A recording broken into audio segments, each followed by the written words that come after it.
ये 1996 का साल था। सुबह के तकरीबन 4:30 का वक्त था। जयपुर के सिंधी कैंप बस स्टैंड पर खड़े कुछ छात्र चाय पीते पीते अखबार बांच रहे थे। अखबार के ऊपरी किनारे पर दर्ज तारीख बताती थी कि यह 9 अगस्त का दिन था। पहले पन्ने पर खबर लिखी हुई थी, राजस्थान विश्वविद्यालय में बवाल, छात्र संघ अध्यक्ष सहित 1 दर्जन छात्र नेता गिरफ्तार। ये छात्र इस खबर की एक एक लाइन पढ़ रहे थे और ठहाके लगाकर हंस रहे थे। इन लोगों ने अखबार को तह करके अपने साथ रख लिया और यूनिवर्सिटी की तरफ बढ़ गए। राजस्थान यूनिवर्सिटी में प्रदेश के हर कोने से छात्र पढ़ते आते हैं। जाति के अलावा यहाँ जिलावार गोलबंदियां भी बनी होती हैं। 1996 का छात्र संघ चुनाव नागौर ग्रुप के पक्ष में रहा था। नागौर के नावा से आने वाले महेंद्र चौधरी राजस्थान यूनिवर्सिटी के अध्यक्ष बने थे और बरन गांव के रहने वाले हनुमान बेनीवाल लॉ कॉलेज के अध्यक्ष चुने गए थे। जुलाई के अंत में ये लोग छात्र संघ का चुनाव जीते थे और अगस्त के पहले सप्ताह से विधानसभा का मॉनसून सत्र शुरू हो गया। विपक्ष के कई छात्र संगठनों ने अपनी मांगों को लेकर यूनिवर्सिटी बंद करने का आह्वान कर दिया। राजस्थान यूनिवर्सिटी उस दौर में बंद और हड़तालों के लिए ही जानी जाती थी। ये दोनों नेता इस प्रचार के दम पर चुनाव जीत कर आए थे कि वो बंद और हड़तालों के चलते यूनिवर्सिटी के आम छात्रों की पढ़ाई डिस्टर्ब नहीं होने देंगे। इसलिए ये दोनों नेता यूनिवर्सिटी बंद के खिलाफ थे। सुबह 9:15 बजे दोनों पक्ष यूनिवर्सिटी गेट पर आमने सामने हो गए। दोनों तरफ से तनाव बढ़ता जा रहा था। पुलिस ने छात्रों की भीड़ को हटाने के लिए लाठीचार्ज कर दिया। बदले में गुस्साए छात्रों ने पुलिस पर पत्थर बरसाने चालू कर दिए। प्रदर्शन पर लगाम लगाने के लिए पुलिस ने 1 दर्जन से ज्यादा छात्रों को गिरफ्तार कर लिया। इसमें महेंद्र चौधरी और हनुमान बेनीवाल भी शामिल थे। गिरफ्तार किए गए छात्रों को पहले बजाज नगर थाने लेकर जाया गया और वहां से इन्हें केंद्रीय कारागार भेज दिया गया। देर रात प्रशासन को सूचना मिली कि अपने छात्र संघ अध्यक्ष और लॉ कॉलेज अध्यक्ष की गिरफ्तारी के खिलाफ प्रदर्शन के लिए यूनिवर्सिटी के तमाम छात्र लामबंद हो रहे हैं। स्थिति किसी भी क्षण नियंत्रण से बाहर हो सकती थी। प्रशासन जानता था कि एक बार अगर छात्र सड़कों पर आ गए तो उन्हें नियंत्रित करना मुश्किल हो जाएगा। भैरों सिंह शेखावत उस समय राजस्थान के मुख्यमंत्री थे।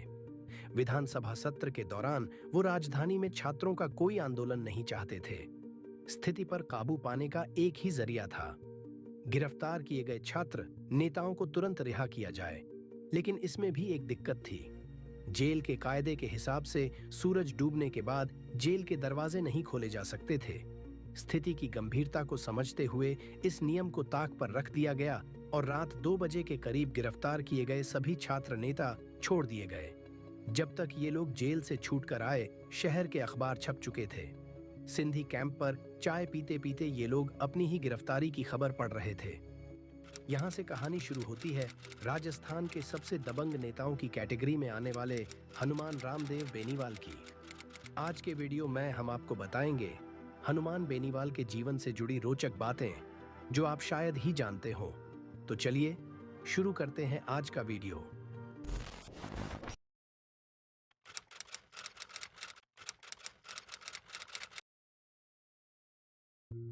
हनुमान बेनीवाल के पिता रामदेव बेनीवाल 90 और 93 का विधानसभा चुनाव हार चुके थे। राजस्थान में वो जिस जनता दल का झंडा लहरा रहे थे, वो 51 में चंद्रशेखर की सरकार गिरने के बाद कई टुकड़ों में टूट चुकी थी। इस कठिन समय में उनका साथ दिया भैरों सिंह शेखावत ने। वही भैरों सिंह शेखावत जिनके खिलाफ हनुमान बेनीवाल जयपुर में छात्र आंदोलन का नेतृत्व कर रहे थे। रामदेव बेनीवाल और शेखावत का परिचय जनता पार्टी के समय से था। शेखावत के कहने पर रामदेव बीजेपी में आ गए। 98 का विधानसभा चुनाव उनकी सियासत की अग्नि परीक्षा की तरह था। इस चुनाव में हार का मतलब था उनकी सियासी पारी का अंत। रामदेव इस सीट से बीजेपी के प्रत्याशी के तौर पर नामांकन भर चुके थे। 8 दिसंबर के रोज सूबे में चुनाव होने थे। चुनाव के लिए जनसंपर्क अभियान जोर शोर से जारी था। 12 नवंबर को अचानक खबर आई कि दिल का दौरा पड़ने की वजह से रामदेव बेनीवाल का इंतकाल हो गया है। यह परिवार और पार्टी दोनों के लिए अप्रत्याशित था। पार्टी के आला लीडर बेनीवाल के घर मातम पुरसी के लिए पहुंचे। वहां तय हुआ कि रामदेव बेनीवाल की सियासी विरासत को हनुमान आगे लेकर जाएंगे। जरूरी क्रियाकर्म से फुर्सत पाकर हनुमान अपने नामांकन के लिए निर्वाचन अधिकारी के पास पहुंचे। वहां जाकर उन्हें पता लगा कि उम्मीदवार के देहांत होने की स्थिति में हर राजनीतिक दल को 7 दिन के भीतर भीतर चुनाव आयोग को सूचना यह भेजनी होती है कि अब उसका नया उम्मीदवार कौन होगा। भारतीय जनता पार्टी की तरफ से यह सूचना भेजने में देर हो गई थी। ऐसे में उनका नामांकन नहीं हो सकता।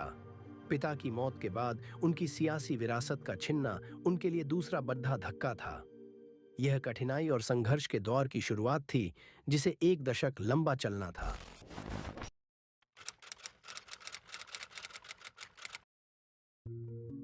हनुमान बेनीवाल मूलतः नागौर के बरण गांव के रहने वाले हैं।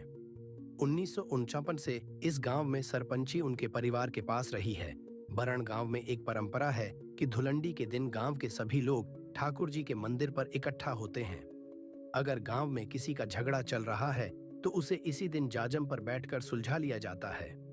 10 मार्च 2001 के रोज लोग इसी रवायत के चलते ठाकुर जी मंदिर पर इकट्ठा हुए थे।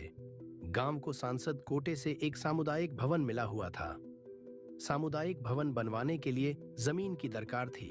गांव में जमीन खाली नहीं होने की वजह से ठाकुर जी के मंदिर में खाली पड़ी जमीन पर निर्माण कार्य करवाने की बात तय हुई। सामुदायिक भवन के लिए चिन्हित जमीन जल्द ही विवाद का कारण बन गई। गांव के ही परमाराम का कहना था कि प्रस्तावित सामुदायिक भवन का एक हिस्सा उनकी जमीन पर खड़ा होना था। सामुदायिक भवन के लिए जमीन देने में उनकी कोई दिलचस्पी नहीं है। इस विवाद को सुलझाने के लिए परमाराम को भी इस सभा में बुलाया गया। बात सुलझने की बजाय उलझती चली गई। बातचीत की जगह हाथापाई ने ली। इसी गहमागहमी में बंदूक निकल गई।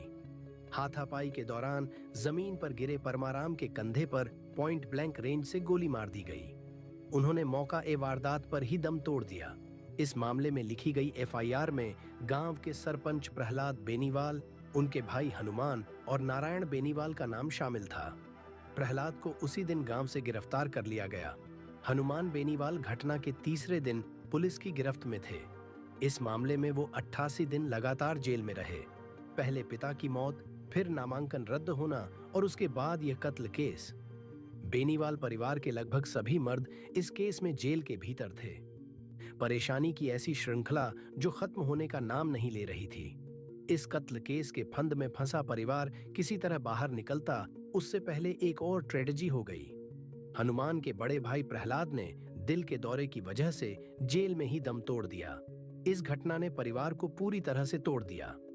सीआरपीसी या क्रिमिनल प्रोसीजर कोड की 159 नंबर की धारा कहती है कि अगर मामले की तफ्तीश कर रहे पुलिस अधिकारी को यह लगता है कि गिरफ्तार किए गए शख्स के ऊपर कोई मामला नहीं बनता है तो वो उसे छोड़ सकता है।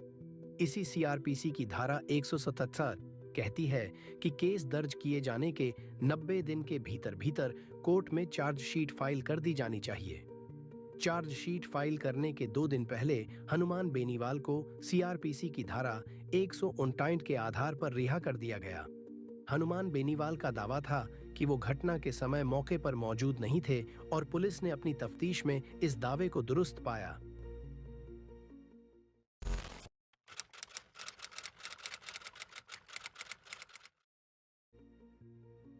जीवन राम गोदारा डीडवाना में उभरते हुए जाट नेता थे।